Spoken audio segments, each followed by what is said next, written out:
Shalom, salam sejahtera bagi kita semua.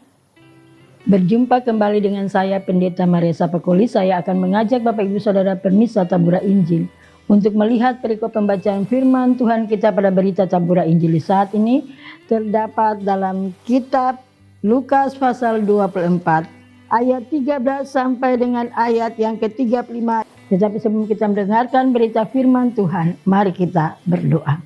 Ya Tuhan Bapa di sorga, di saat ini selaku para permisa, kami akan mendengarkan akan berita firman-Mu yang menjadi dasar dan pegangan kehidupan kami orang percaya. Oleh karena itu ya Tuhan Bapa di sorga, kami mohon berikanlah Roh Kudus-Mu berkuasa bagi kami. Agar dengan peranan Roh Kudus-Mu ya Tuhan, selaku para permisa, kami dapat mengerti apa maksud dan kehendak Tuhan dalam seluruh kehidupan kami orang percaya. Dalam nama Yesus Kristus kami berdoa. Terdapat dalam kitab Lukas pasal 24 ayat 13 sampai dengan ayat yang ke-35. Yesus menampakkan diri di jalan ke Emmaus. Pada hari itu juga dua orang dari murid-murid Yesus pergi ke sebuah kampung bernama Emmaus yang terletak kira-kira 7 mil jauhnya dari Yerusalem. Dan mereka bercakap-cakap tentang segala sesuatu yang telah terjadi. Ketika mereka sedang bercakap-cakap dan bertukar pikiran, datanglah Yesus sendiri mendekati mereka, lalu berjalan bersama-sama dengan mereka. Demikian adalah berita firman Tuhan yang disampaikan pada berita Tabura Injil di saat ini.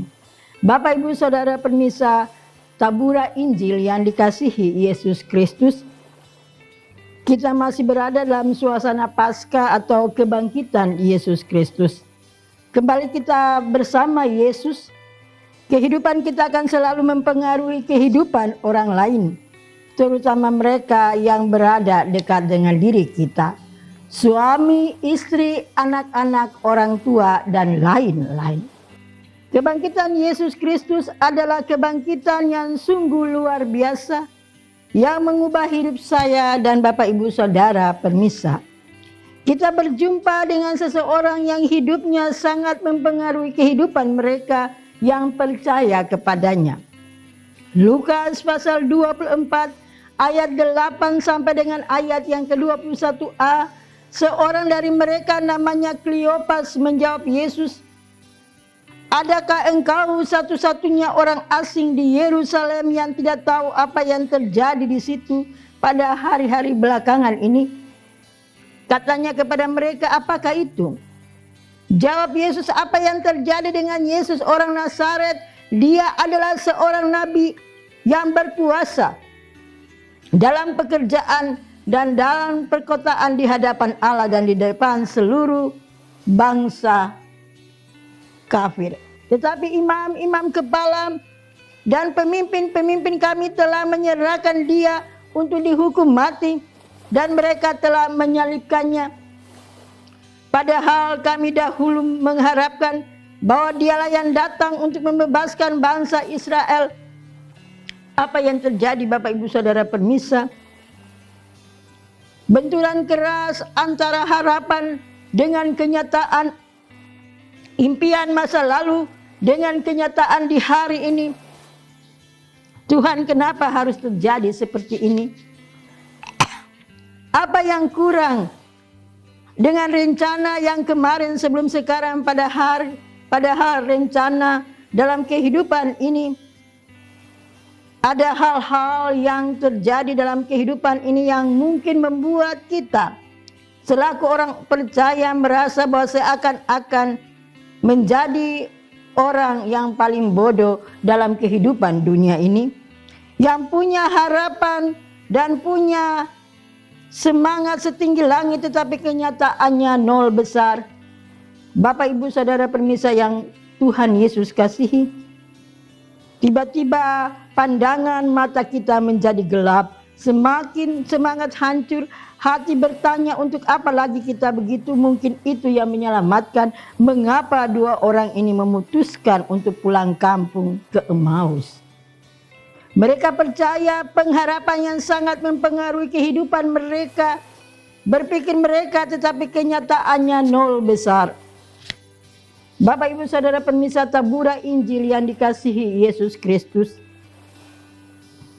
Perikop kita Lukas pasal 24 ayat 13 sampai dengan ayat yang ke-35 tadi bukanlah terletak pada fakta bahwa Yesus telah bangkit dan kemudian menampakkan diri kepada kedua orang tadi. Bukan itu. Kenapa Bapak Ibu Saudara? Sebab sampai dengan hari ini Tuhan terus-menerus menanyakan tentang kehadirannya, tentang kuasanya kepada kita, orang-orang yang percaya. Dan yang menarik dari perikop kita tadi justru terletak pada kejadian di mana kedua orang tadi akhirnya mengenali dan menyadari atau terbuka mata mereka bahwa yang ada bersama-sama dengan mereka saat itu adalah Yesus, yang adalah sebagai satu-satunya sumber pengharapan mereka.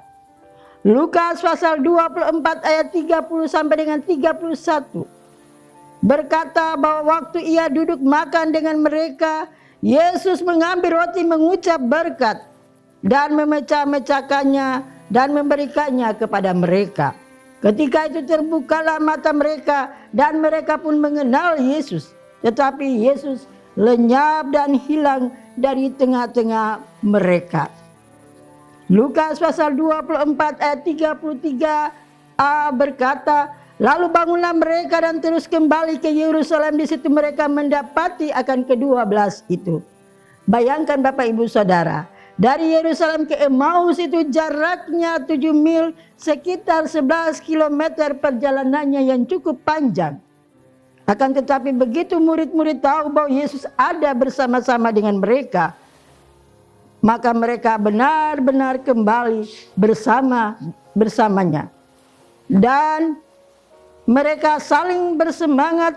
Mereka waktu itu sudah sampai ke Emmaus. Akhirnya mereka kembali lagi menuju ke Yerusalem untuk memberitakan akan kabar baik. Bayangkan Bapak Ibu Saudara permisa, 11 km berangkat ditambah 11 km balik yang menjadi 22 km. Dalam sekali jalan murid-murid itu tentunya mereka merasa lelah dalam perjalanan mereka. Kenapa? Karena mereka telah menemukan kembali sumber semangat hidup mereka, walaupun di tengah kelelahan dan keletihan mereka. Bapak Ibu Saudara permisa tabura Injil yang dikasihi Yesus Kristus. Selaku orang Kristen atau orang percaya, kita sebenarnya tidak jauh berbeda dengan kondisi atau keadaan daripada para murid setelah Yesus wafat dan dikuburkan. Saat harapan dan kenyataan tidak sesuai, saat bahkan membuat akan semangat kehidupan kita hampir habis, saat kita mulai ragu terhadap akan kuasa Tuhan dalam kehidupan kita, maka kita mulai saat itu kita berhenti. Lalu apa yang akan Bapak Ibu Saudara permisa lakukan dalam kehidupan ini? Apa yang akan terjadi selanjutnya dengan kehidupan kita yang mulai patah arang atau patah semangat? Bagaimana pula kehidupan mereka yang ada di sekitar hidup kita?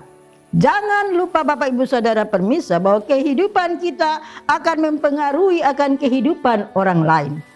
Bila semangat orang yang ada di sekitar kita akan lebih mudah untuk ikut harapkan, kemungkinan mereka yang ada di sekitar kita pun akan mempengaruhi dengan semangat yang patah dari kehidupan kita ini. Ayat 25 dalam perikop firman Tuhan kita tadi berkata, hai kamu orang bodoh, betapa lambatnya hati orang sehingga tidak percaya segala sesuatu.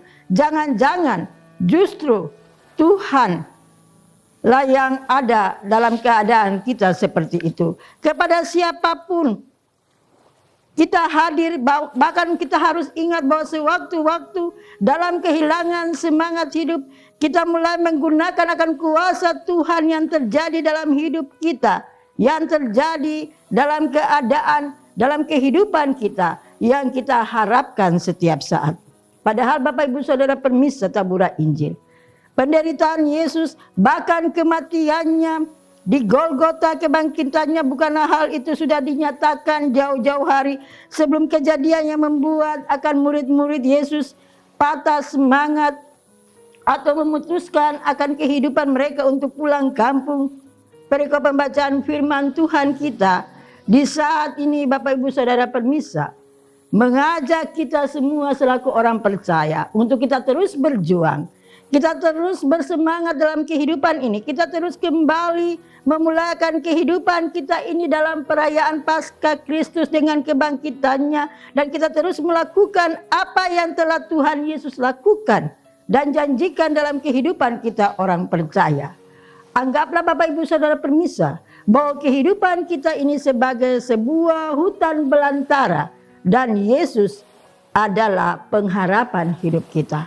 Tuhan memberkati kita dalam perjalanan kehidupan kita hari ini dan seterusnya. Amin.